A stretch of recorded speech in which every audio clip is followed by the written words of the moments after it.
अहो काकू, निळकंठाची होणारी बायको जरा शिष्टच वाटली. हो की. पण आता आमचं ऐकणार कोण?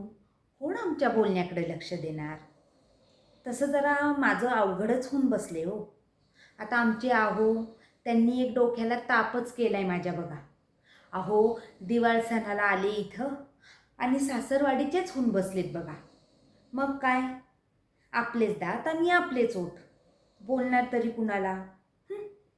आणि माझ्या आईनं तर त्यांना एकदम घरगडीच करून ठेवलंय बघा. मग काय. हो. आणि हो, मला जरा ती आगावच वाटली. हो, आमच्या आईला तर तिचं नाक एकदम अशी चाफेकळी वाटतं. मला तर नाही बाई तसं वाटलं. एकदम मोदकासारखं नाक आहे तिचं आणि आईला म्हणे चाफेकळी नाक वाटतं. मरू दे, आपल्याला काय करायचं आहे.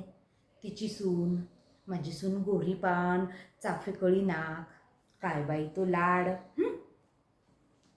मी घरी होते त्यावेळी माझे नाही एवढे लाड केले यांनी. आणि आता आता बघा. मी काय बोलले ते सांगू नका बरं का. हो हो, आले आले. हे बघा काकू, मी कधी कुणाचं काही कुणाकडं बोलत नाही. ह्या कानाचं त्या कानाला कधी काही सांगत नाही. मी तुम्हाला काय बोलले आणि तुम्ही काय ऐकलं असं काही झालेलं नाही. काय येते मी बाई. चला, आले आले.